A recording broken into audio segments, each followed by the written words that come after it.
Welcome to the podcast, Wait, What Do You Do Again? Where we talk to everyday people doing amazing things. I'm your host, Megan DeFord. Let's go. Quinn, thank you so much for joining us today. You are the founder of Reading to Connect. And can you tell us what is Reading to Connect? So, Reading to Connect is my baby. Love it. Reading to Connect is a community, it's a resource, it's tools, it's a way for parents to understand reading as a way to connect with their children. Um, Not just a literacy tool, but a parenting tool to stay deeply engaged with their children, and also to build a legacy of love and connection with their child. That's amazing. How did you get to this point? Okay, this is such a question. You know, Megan, we both have podcasts, right? Yes. And I'm one of those people. I was reading about you. I listened to a couple of your episodes, and I just love to dig a bit deeper, right? So I'm going to Yeah, try not to go down like a rabbit hole of I love information it. for you, but it basically started, right? One cold day. No, it started on Instagram, just sharing books with people. Like the books I read with my son, Hmm. started sharing them on Instagram. And then I started to build a community around it because I started to sell books through like this MLM called Usborne Books. You ever heard of Usborne? Yes. Yeah. Okay. It is now Paper Pie, but it started as Usborne. I've always loved books. I spent most of my childhood in the library. I've always been a very avid reader, been reading to my son since he was in the womb. As I started to build a community around it, working with Usborne, I started to really get engaged with parents and what their needs were. It was very hard to bring parents over who were not already reading with their kids when you spoke to them about things like literacy, because the common misconception is that it's being done in school. Why do I need to read with my kids at home, right? Hmm. And so over time, as I'm building my relationship with my son, in the community doing read alouds and, doing and observing different things, I started to notice that parents are not really tapping into what reading can be. It's been a long cry since the LeVar Burtons of the world on Yeah. Reading Rainbow when we were learning about the magic of books and what they could do for homes. Hmm. So Reading to Connect, formerly called Parenting and Bonding with Children's Books, but that's way too long, right? Is a way to remind parents and families and educators and anybody who has the ability or a connection to children that reading is much more than a literacy tool. It's a way to engage children and really deeply get to know them and allow them to get to know us. Hmm. Absolutely. Now, when you were a child, were you Mhm. read to outside of school or was it a Yeah. solo act? When I was a child, I was read to. Hmm. I think that the thing that really got me is my mother, my father, my grandmother modeling reading for me. I was always sneaking, sneaking my mom's books. What I'll call, I said this somewhere else, and they were like, "What's that?" But church fiction is what I'll call it, like Oh, the Mary Monroe, like the different like the books about, fiction books about what happened in the Black church, right? yeah. So I was always stealing those books from my mom and kind of reading them. But I think that my mother reading to me, them modeling reading, and then my mother really having the foresight to say, that is the only place I'll allow you to go in a public bus. Um, I was born in Camden, raised in a small town in South Jersey, and my mother was very protective. Hmm. But that was the one place after school I was able to go to the Cinnaminson Library on the bus by myself, and I would spend hours in the library, and it was like the most awesome experience ever. That's great. That's awesome. Yeah, my mom cleaned houses on the weekends Okay. and my she would take my sister and I to the library while she cleaned a house and it was so transformational, but similar to your mom, like it was a safe place, right? Yeah. And it was a place where I can't speak for my sister, but I felt such freedom. It was like, wow, Yeah. look at all these books, and the librarians were so helpful, and it's so cool you got to ride the bus by yourself there. Like Yes. that's such an amazing experience. Hmm. And then did you? you had that love of reading instilled in you and modeled for you. Did you keep that up through college and beyond, or is it something you came back to in adulthood? It ebbs and flows. Especially if I remember and I was actually thinking about in this moment. And I tell parents now, because so many people they want to raise readers, right? But Mhm. raising a reader is not always going to look the way that you think it's going to look. Reading and the skills that you pick up through reading are going to manifest in different ways.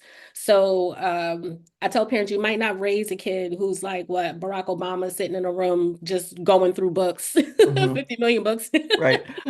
in a day, but it regardless, it'll be beautiful. I feel like I lost track of the question. I'm sorry there, Megan. Oh no, that's okay. It's so that was modeled for you, it was instilled in you, and then through high school, college, and into adulthood, did that stay with you or did you come back to it later? There we go. It stayed with me, but I remember like pivotal times in my life, especially in my childhood, where I may have ventured away from books, just Mhm. as we like coming of age, we made different discoveries and Yeah. other things seemed to be more interesting, right? I had this teacher, and I've been looking for her for so long. So if anybody's listening to this and you run into a Jennifer Jablonski, Jennifer not find her Jablonski. anywhere.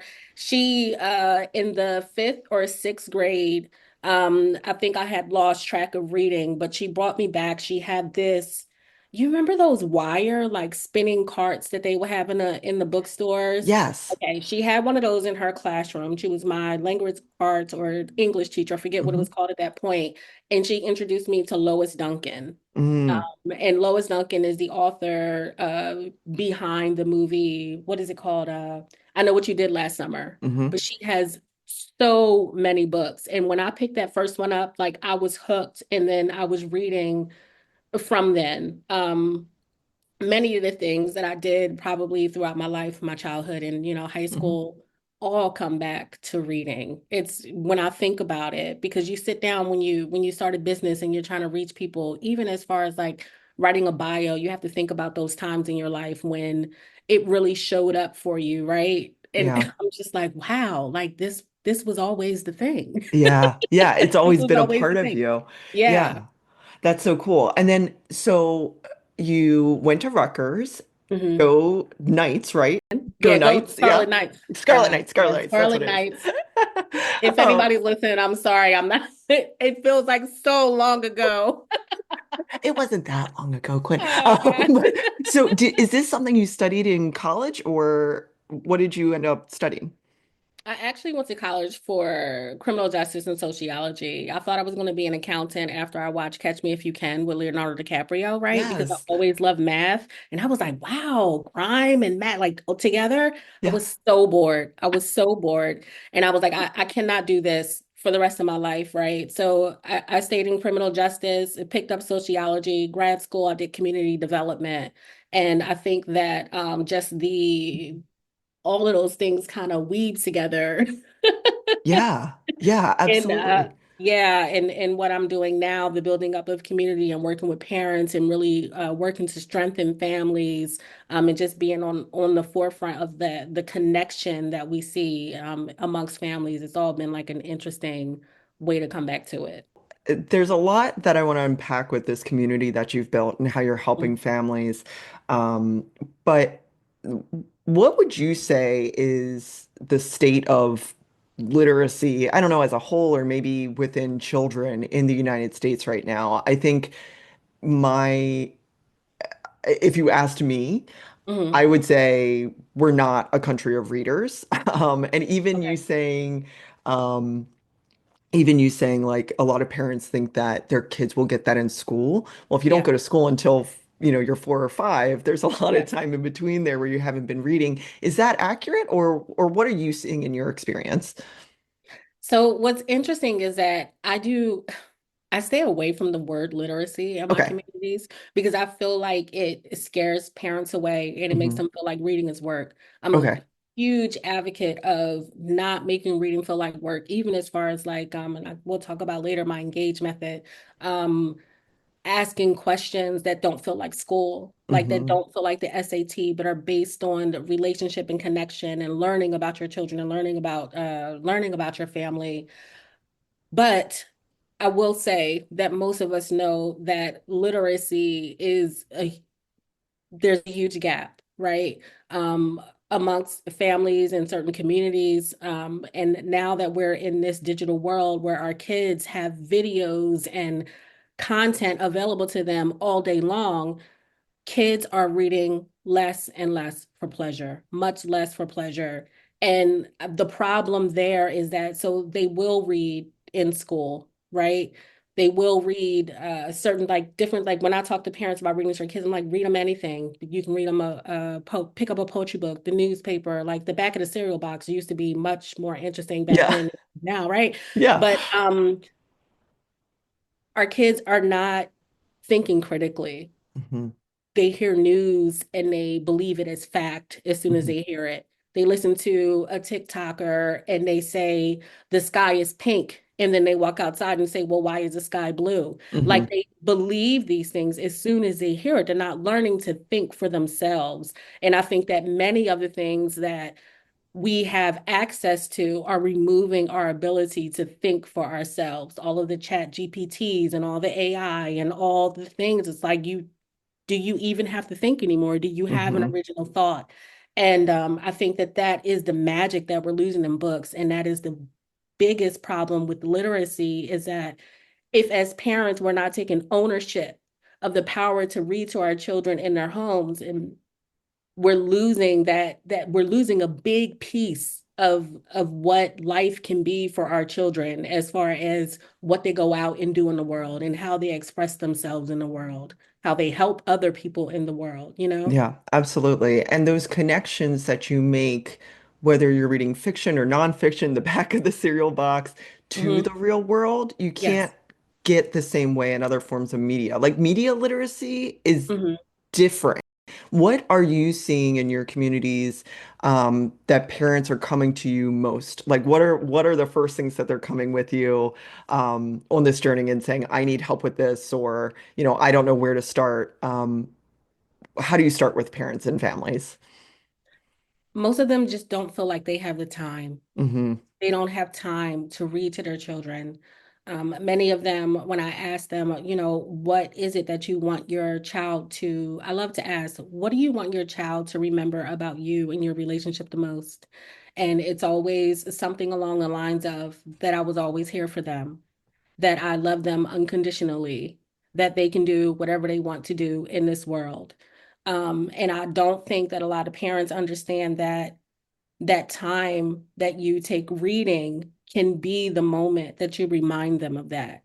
It can be the moment where you're talking to them about your values in a way that they can understand because books give us the words to use to talk to our children at their level. And I think that that's like the real power of using books to do a lot of the things that we want to do in parenting. So in my communities, I hear from people I know, even the ones that say, I know what reading can do for my family. Like I know that it'll help build their vocabulary. I know that it will, do all these things. It's reading is the foundation of learning. Hmm. But how? Like, how do I do it? How do I know that when I walk away from this book, it has been an effective experience? It'll be an experience that will stick with them. And so I think that there's so many books out there, books that I love and I adore, right? Jim Traley's The Read Aloud Handbook, Sarah Mackenzie, The Read Aloud Family, and Megan Fox or Meg Fox. I forget exactly what the book is called, but I'll send it to you. I'll send you a link. Um, they tell us the importance. They might have a line or two or a chapter on how to read to our kids, but many parents still have questions about how exactly do I read to my child? And that question kind of took me aback, right?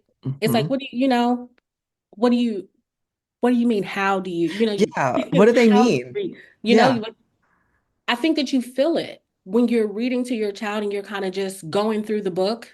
It Hmm. doesn't feel great. Like it Mm. doesn't feel great when you're just opening and you're just reading word by word. You don't know if they're paying attention. Are you even paying attention? Or are they picking up what you're putting down? Like Yeah. Yeah. you have no idea. And then many parents, they feel that they have to, the goal is just to finish the book. Like that's the goal to open the book and get to the end, but there's so much magic in between the pages that many parents might be missing out on. And I Mhm. think that that's a huge thing. And I want to hear about the engage method. But do you see, is there any difference between like boys and girls and how they approach reading, or is it more about the ages that they are and how they approach reading, or a combination of both? I think it's different across the spectrum, right? Hmm. Depending on what it is that our children are raised around and what's modeled for them. I think that boys hop into things like graphic novels and Hmm. manga a lot earlier than Hmm. girls do. Like they need that excitement from page to page in order, to keep them engaged. Hmm. Um, and I feel like they're less active. Girls are less active during reading time. So a Hmm. lot of the parents that I talk to that have young boys, including me, how I talk about many times my son being what I call a bounce about kid. Yeah. Like I'm reading to him and he's like doing a cartwheel across the room, and I'm like, are you? But he's listening. Yeah. And many scholars, many literacy scholars will tell you. Your child does not have to be sitting there Hmm. still intently looking at you in order for them to be listening to you when you're reading to them. They could be doing any number of things. And I know this from my own home or even read alouds I've done in the community. You stop and you ask that child a question about the book and they know what's going on. Yeah. But many of them, I mean, like us, we're at work, we doodle. Yeah. Like, we're tapping our feet, we're moving around, making coffee. We're listening, we're engaged, but Yeah. I might not sit here and stare at you Right. the Right. whole time? Right. Yeah, it's funny. My son for a while never sat at dinner, and I think being at school all day and having to sit and following those rules, like they just Yeah, have to get that energy out in a yeah. way that I see differently, presented differently in my daughter. And it used to bother me, and then I was like, why does it matter? Like if he needs to stand up to wiggle around a little bit while he eats, just let him. So Yeah. same thing with reading. I like that you point out like you don't necessarily have to be sitting still and exactly how you see it in TV or the movies or whatever. Mhm. So tell me about the engage method because this is something that you've created. It's very exciting and how you work with families. Tell us about it. Yeah, so the engage method comes after years of, of working with families and working with my son and reading to him and really trying to get the most out of a book and trying to get the Hmm. most out of reading time and allowing myself and families to walk away knowing that they've instilled something in their child that could last a lifetime, right? Hmm. So the engage method it's a framework. It has 6 steps, but you don't have to use every step every time you sit down with a book. What I find with the engage method is that it allows parents to really be able to go through the book. It's a journey through the book. So if you start from the beginning of the engage method, it'll give you ways to bring your child into the book with you, bring your child into the world of the book. And that's when the real magic happens, right? It will, using the engage method, it'll help your child feel more seen by you.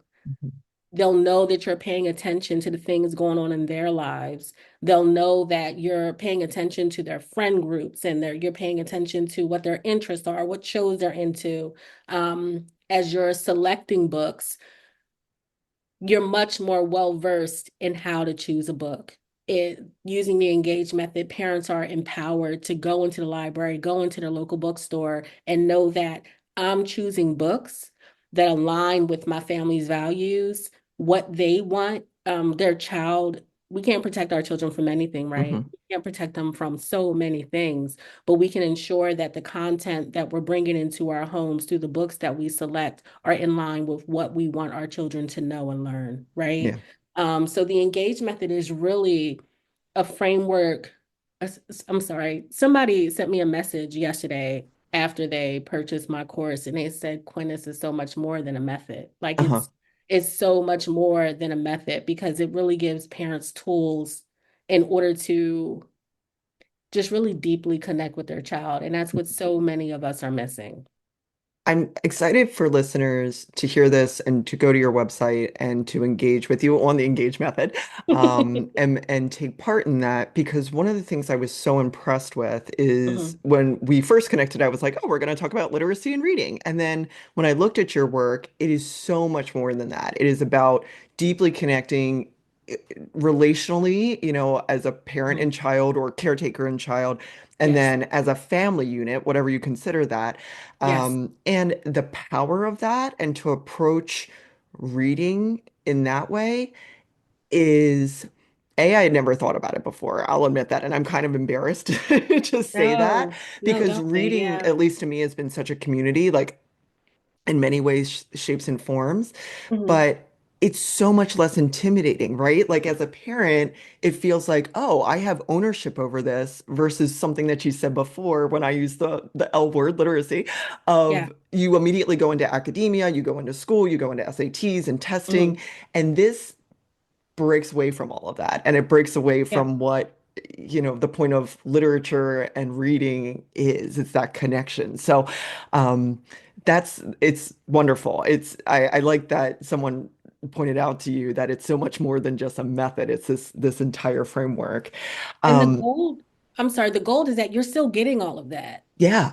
Like you're still getting all of the benefits that they've been telling us for years that we get from reading and that we'll give to our children through reading. But you know, as a parent or as a caregiver or as a caretaker or an educator, that you're really pouring something meaningful into your child Hmm. besides just the literary aspect of it. Yeah. And then at what, or let me ask this question. I think even as someone who loves books, is very comfortable in libraries, I have always felt a little intimidated talking to librarians, who, by the way, are like the most amazing people in the world. They're awesome. And even in bookstores where I'm like, I don't really know exactly what I'm looking for. Do you have any advice on getting advice and getting suggestions from whether it's your local independent bookstore or your librarian, or if you're going on Goodreads or reaching out to your teachers? Like, what should you be asking it? And maybe it goes back to sort of what you said about what's important to your family and what your Yeah. values are. Like, how do you recommend parents approach that? So, two things, right? The first is I'll touch on what you said first is that don't be afraid to talk to them because that's what they're there for. And not only that, it's what they love. So I've been a bookseller twice in my life. So once at Barnes and Noble, Mhm. when right out of college, and it was a wonderful experience. And it was actually where I learned that I did not have to finish a book. I want to hear more about that later. Yeah, it was like mind blown. Like, what do you mean? And then the second thing is that I already said that's what they're there for. That's what they love. You don't have to be afraid to talk to them, and you can go in with your own list, Mhm. take notes of what your family is into, what you want your family to learn, the stories that you want to share with them. That's one of the powerful things about the Engage method is that it really causes you or it gives you the tools to reflect on your journey, right? What the stories that you want to share with your children, maybe that you didn't even think about before, that show your power as a human being, that show your resilience in life. Mhm. And there is no greater teacher for our children than us, Mhm. right? They want to hear our stories. And so when we sit down with the book and we're given the tools to be able to really extract, when you're reading, stuff pops into you, you're making connections all the Mhm. time. But if you're not prepared for those connections, if you're not thinking about what it is in your story that you want to share with your child, it's a missed opportunity. Mhm. And so I talk about I'm veering off. Are you sticking with me, Yeah, Megan? absolutely. I was just thinking about my journey into the book Hands Are Not for Hitting with, with one of my children. But it was Gotcha. one of these things where it was like, I don't know how to talk about this with them, and reinforce what, hands are not for hitting. And we Yeah. also had a pacifier book of like passies are not forever. Hmm. But it was one of those things where I went to the library and I was like, hi. Like Yeah. this is what I'm dealing with. And I don't want them to feel like they're bad, but this is a behavior we need to work on. And Hmm. had these wonderful recommendations, and even recommendations that weren't directly related to the specific, or in my mind, directly related to the specific thing that we were addressing at that moment. So I Mhm. totally get what you're saying. Yeah, And I think also, and not to totally get off task, because I want to talk about this later, is the books that we were raised with. There's so many more books. Like if we only yeah, stick with those, which we may love, um, there's a whole world out there that we may be missing. So yeah. So many things there that I can touch on, and it's yeah, go for it. Go for that was one of the it. reasons why. Well, I'll say this too. In the course, I have a family reading blueprint. And Hmm. as you're going through the course, you're filling out this family reading blueprint, and it has instruction on it for your librarian, for your associate at Hmm. Barnes and Noble, wherever you shop for books. And Yeah. you go in with this blueprint and you say, this is what my family needs. Um, I talked to a few librarians as I was building the course out, really, really trying to make it special and resonate with families. And I'm like, what do you need to know about a family in order to be able to give them books? Hmm. One of the main things I heard back What? is I just need to know that the family is not afraid of me choosing the wrong book. Mm. It's okay if the book is not great, Hmm. if it didn't resonate with your family, right? Because that's information for you as well. Hmm. What did your child like about the book? What didn't they like about that book? And take that information with you the next time. One of the awesome parts of the engagement method is my favorite part, and I will tell you this part. It's the last part of the engage method. It's the ending swap, and the ending swap is beautiful because it allows you to create new worlds with your children that only Mm. you and them will understand. And it's like you read this book and you go through it and you may have hated it, right? And the ending thought came up because I read this. Me and Aiden, my son Aiden, he's Yeah. 10. We've been through so many books that we did not enjoy. Yeah. And I put questions and prompts in the course, but I usually say to him, well, what would you have done? How would you have ended the book? Mm. And it allows them and you to think critically about the book, to be creative, right? Hmm. And you start to build these stories together. And it's such a beautiful thing. So don't be afraid of a bad book. Right, right. Something that's not necessarily resonating the right way, Yeah.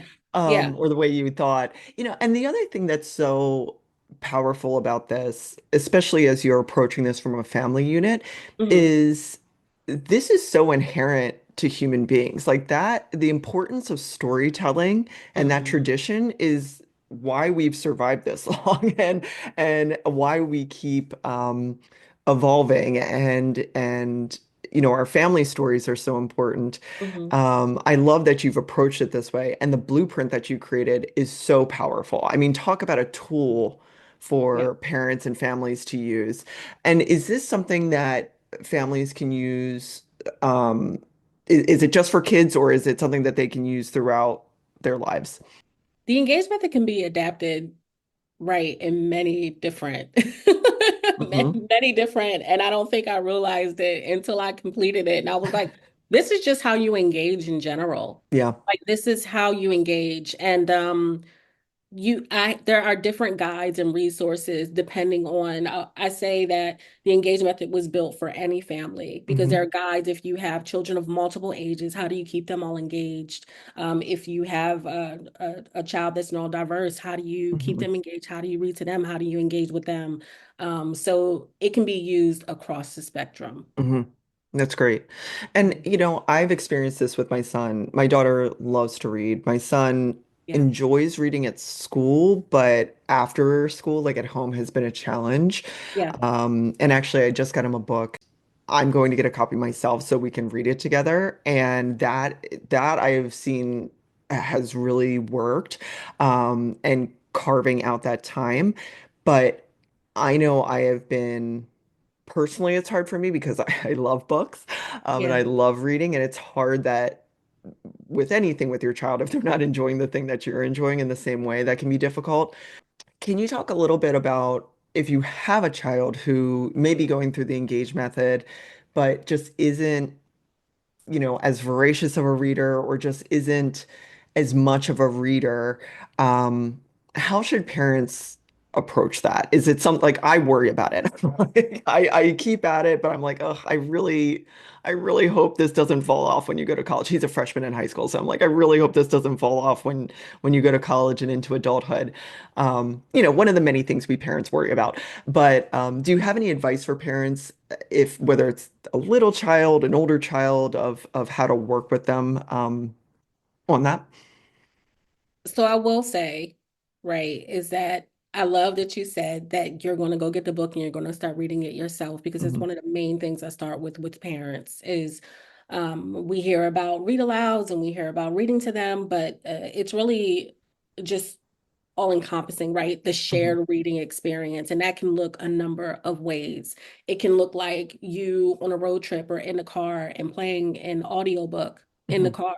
It can look like you're cooking dinner and they're in the kitchen with you. Maybe you're cooking together and you're playing a book in Hmm. the kitchen. You can be listening to a book at the kitchen table. One of the parents in my community always talks about how she finishes her dinner so much faster than her kids, as most of us do. Most of us do. Yeah. And she'll just start reading to them at the table. I love Reading is that. not, yeah, reading is not going to look the same for every family. Hmm. You might be able to read a newspaper article. You might be able to read a poem, Hmm. just anything that interests them and interests you. I'll never want to tell parents you have to read this type of thing to your Right. kid because every kid is just not going to.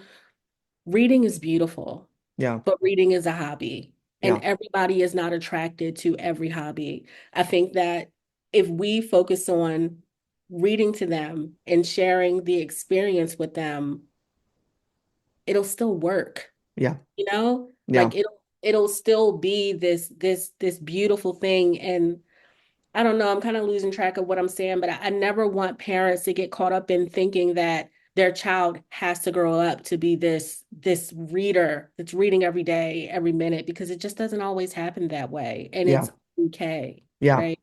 And I think that's a really great point.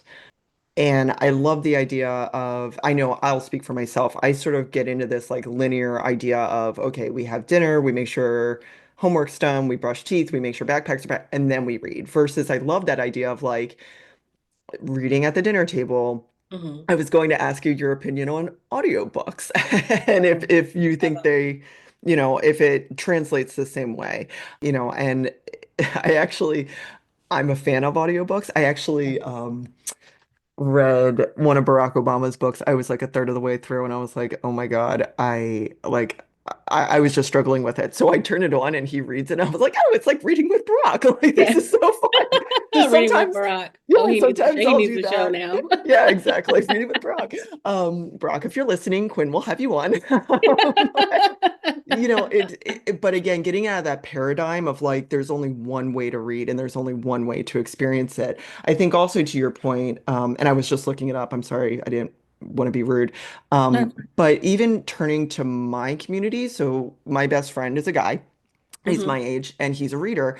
And I was just saying, like, I want for Christmas, we do something you want, something you need, something to wear, something to read. Like, those are always the gifts that we do.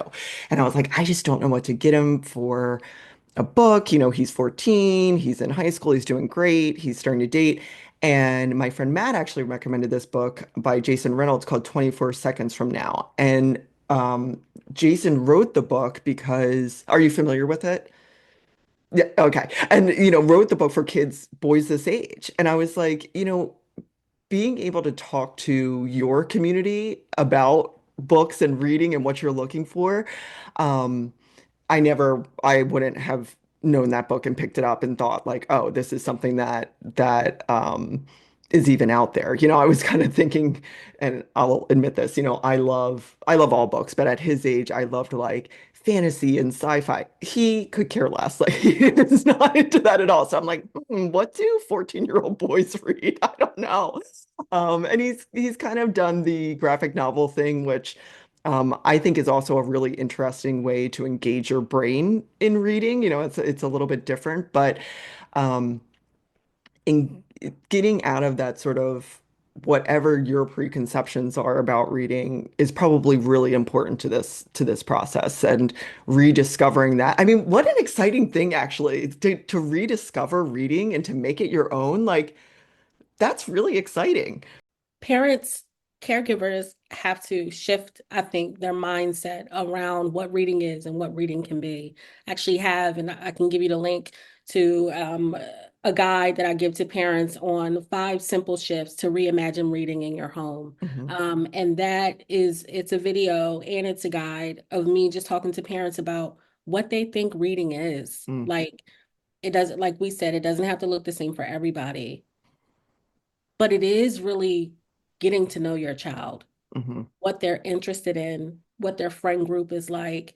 One of the stages of the engage method is all about honing in on what your child is interested in so you can use those things in order to bring them into the book with you. So if Hmm. you have an older kid, my son is 10, Hmm. right? Been reading to him for a while, but even that doesn't matter. Like you Yeah. think I've been reading to my child since they were in the womb and but they just might not be into reading, Yeah. right? But anyway, so just grabbing his attention with little things like, hey, like, my son plays chess, Hmm. right? This kid is a chess player and this is happening. That's why I love so much what you said about going to get the book yourself and reading it. Start reading a book on your own. Hmm. Figure out what's going on in the book. And as you're talking to them, hey, I'm reading that book and Yeah. this is happening. And it's just like what's going on with you at school or just like what's going on with you here. And you're starting to bring them into the world. And then you can start to read it to them. Like you're Yeah. sitting at the table and you're like, I thought this part was really cool. And then you read a line or two about what's going on and you can talk about it. Yeah. And so it's not about starting a book, reading chapter for chapter every night. It's really, really looking at books as a tool, as a way to connect with your child. You may not finish the book. Yeah. You may carve out 30 minutes of reading time and only Hmm. use 5 minutes to actually read. Hmm. Like the magic of a book is not even the book itself. The magic of a book is what it does for your family, how it causes you guys. And I keep saying that thing about connection, right? But it's the thing. Yeah. We want our connection with our children to be strong so it carries them through a lifetime, Yeah. so that they know that we're here, that we'll always support them, Hmm. and they'll always remember. I had an author on my show, Nancy Chernin.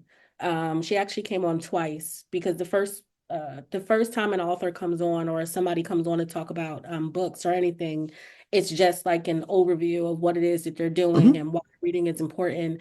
And then the next time they come back, it's like a deeper dive Hmm. into what it is they have come on. And so her second episode, usually my episodes are like 20 to 30 minutes long. Her second episode was like an hour and 30 minutes. And she talked about this full circle moment that she had because her mother read to her and her siblings when they were kids, right? Hmm. She always modeled reading for them. And now, as she's guiding her mother through her elderly stages, right? She's losing her memory. And the thing that they still have together is books. Mm. She's reading to her mother. And she's not responding. She's not as responsive. If anybody out there if have aging parents and you're dealing with dementia or anything like that, you know how the situation can Yeah. be. But when she's reading books with her mom, it all comes back. Like, Yeah. and it's just it's a beautiful thing. It's That's really beautiful. Yeah. Yeah. Um it's a really beautiful thing and it's a different connection.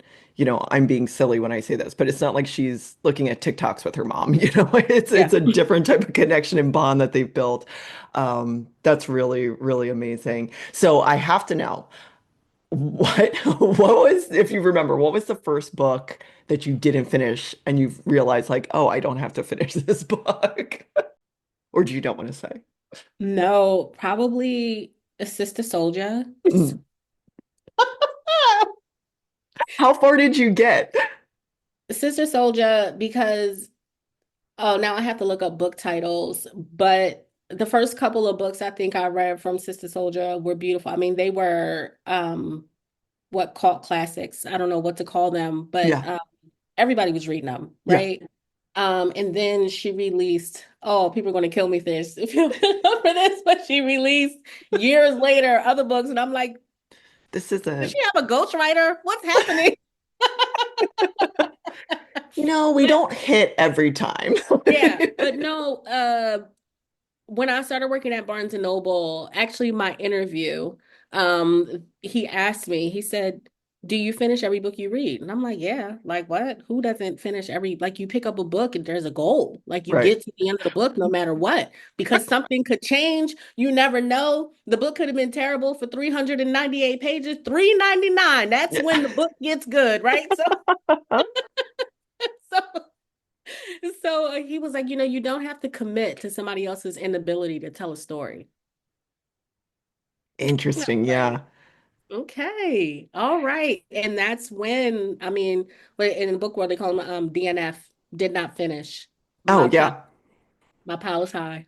Yeah. It's high now. That must be empowering. It's funny. I was laughing when you were like, you were saying something about books don't have to necessarily be like chapter by chapter. And I'm Hmm. like, but you have to, because if you're going to read 12 books a year and then you get into that much. I was actually Matt, the my friend who recommended the book for my son, was saying, I want to read 12 books this year. And I said, well, why? What he was like, well, one a month. And I was like, right, but why? And he was like, just to have a goal. And I was like, well, what if it was just 30 minutes a night and you see how many books you finish, but you're enjoying it, and I think that's something that I have struggled with. And same with the do not finish. Like I give it a third of the way through.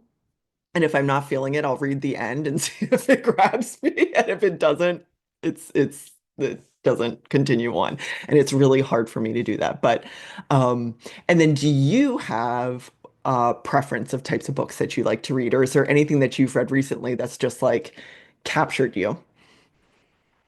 I'm reading. Well, I'm like you. I read a few different books at a time. And right now, Ta-Nehisi Coates' book, A Beautiful Struggle, Hmm. has all of my attention. So I could be reading anywhere from like 5 to 6 books at a time. And as soon as I pick up a book and I love it, I'm like, okay, all the other books go away. And it's not that the Yeah. books are not great. Like Yeah. they're great, Yeah. but it's like you get enraptured in a world and like you don't want to let it go. But Hmm. I read all kinds of book. And there was a point in my children's book, I don't know what you would call it, career. I was doing author services. So I've been Mm. on like both sides, right? Because I have all these interests and passions I can't, can't let go of. Yeah. But so I read quite a large number of books, children's books and the like. Probably my favorite would probably nonfiction. Hmm. Yeah. Yeah. I love a good nonfiction self-help book. Oh, nice. Yeah. Which is probably why you're so amazing, because Oh. you're reading nonfiction self-help books, and you're connecting and internalizing them. Um, Gosh, I can't I say they all have worked. No, I'm joking, No. but Well, and it's interesting because, and I'm talking about my son a lot, but it's been an interesting journey with him because, again, my daughter just reads and, Mhm. is very similar to me in that way. And the books that he likes are historical nonfiction, which I'm like, from the time he was really little, I'm like, Yeah. what? But it's been really fun to see that. And it even opened up my eyes a little bit. I've recently gotten into feminist retellings of mythology, and I didn't know that was a Mm. thing. I just sort of like stumbled upon it. And as a kid, I loved Greek myths, and I'm like, this is Okay. so fun to reread these, to read these stories in a retelling from Yeah. women's perspectives where they were maybe like a line in the poem, or in the Odyssey it's like you're referred to twice in this Interesting. long thing. Okay. So it's just fun to kind of discover yourself through reading too in adulthood. It's like, oh, this is really fun. Hmm. Um, right now I'm looking at Connie Chung's memoir. She's up next. And I'm reading a Okay. book. I'm not gonna get the name right.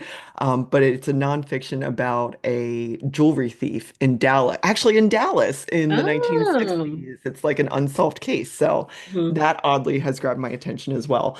I want to be respectful of your time, and you spent so much time with us. Is there anything that I didn't touch on that you want to make sure our listeners hear or know?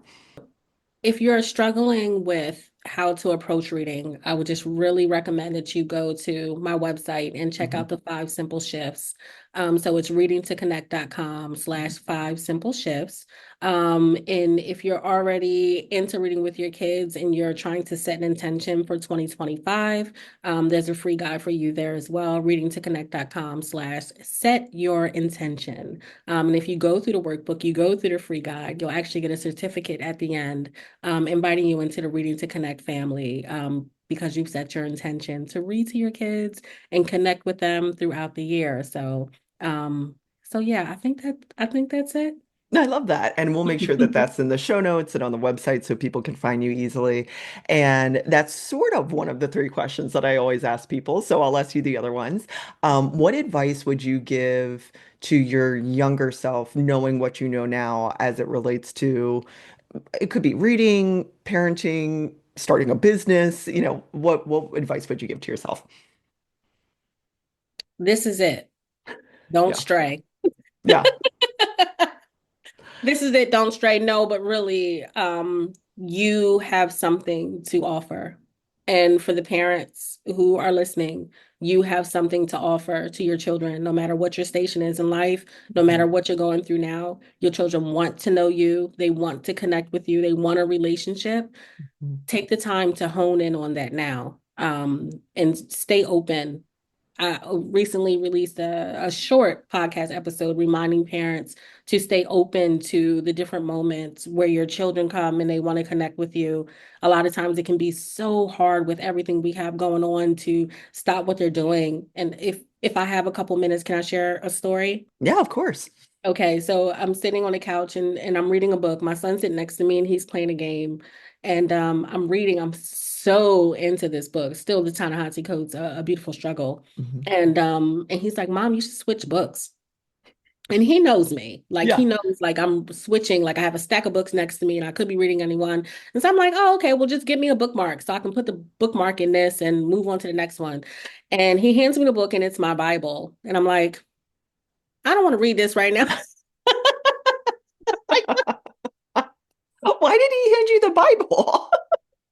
And so I'm like, okay, we can read it. He wanted me to read to him, Oh, amazing. but it led to a Did he do something? conversation. No, I'm just kidding. It led to a conversation because we started in, and I don't want this to go into like a deeply religious conversation, but Yeah. we started reading in Genesis about creation, and Hmm. it led to a conversation about what's going on right now with the fires, with the wildfires in LA. Mm-hmm. And I would have never heard his thoughts, I don't think, about what was going on because so many times disasters happen in our world and things are going on.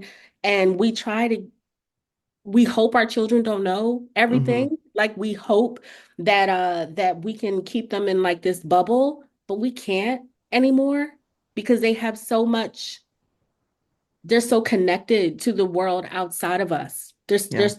There's no way to keep it from him. I had no idea all the thoughts that were going through his mind about what was going on. I could have said, I don't want to read that right now. I'm going to stick to this. Yeah. Yeah. And I know that it's hard as parents because depending on the kids you have, they could talk quite a bit. Yeah. They can ask 50 million questions. They can, Yes. and sometimes it gets hard. But yeah, just a reminder to stay open. Now, I'm curious, did he pick the passage or was it where you left off? No, I just opened up because honestly, I have not picked up my Bible in quite some time. Hmm. Um, he asked me for one a couple weeks ago or like a Hmm. month ago or something like that. Hmm. And I just said, we'll go to the store and we'll pick one out. We're not heavy churchgoers, Hmm. but we believe, Yeah. And so I've been kind of putting it off. And so when he hit up, we just started from the beginning Yeah. because it was where we were in the Yeah. beginning. And what was, if you're comfortable sharing, Yeah. what was his thoughts? Like, what connection did he make? He was talking about the when we were reading about creation and we were talking about how God formed the world, Hmm. and the different things, he started asking me about this could go so many different Yeah. ways, right? Why does God allow certain things to happen? Yeah. If God can create these things, if God can put these things in place, then why is it that he can't stop things from being in Hmm. place?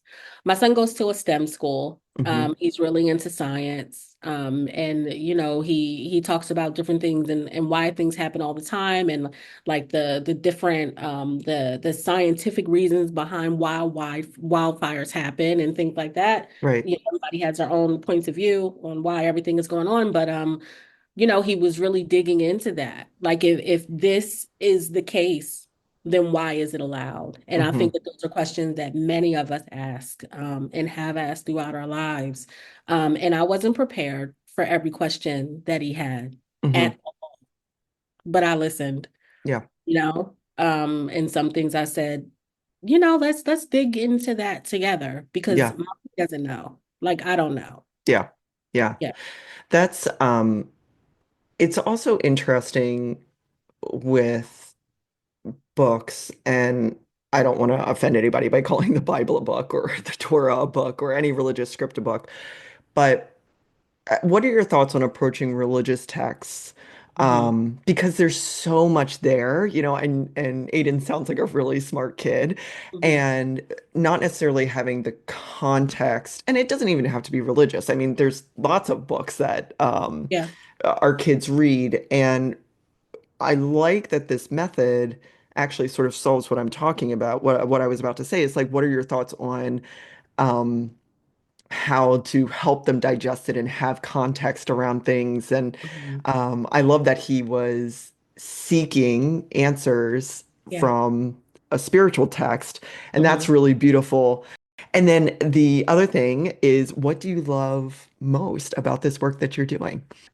Thank you. So the first question is, I think it's something we can carry throughout life, not being afraid to be wrong, not being afraid to tell our children we don't know and we need to look into it. Yeah. I think one of the strengths of doing the work that I do and in the past offering services to authors and working with them, on their books is the knowledge that many of them give us the answers. Like many Hmm. of them are well researched in what it is that they're writing about. A well-written book is usually coming from somebody who has so much information on what is going on. There are so many in the course I talk about connection clues and missable moments, right? And Hmm. so there are connection clues in the book that the author gives to us, things that they put in the book, the author's note in the back. There's sometimes surprises hidden in the jacket. There's so Yeah. much information on the author website. And that's why I want parents to get out of feeling like they have to get through the whole book in one sitting Yeah. because really there's so many missable moments. Yeah. There's so Yeah. many missable moments when you do that. It's like your child asks a question, and many of us as parents, and I can admit that I was like this too. They ask a question, Hmm. and like, just let me get through the book. Like, let me finish the book, and then you Yeah. can ask your questions. And it's like, no, stop right there. Hmm. Because you don't know what's going to come from that. And that's the most important thing.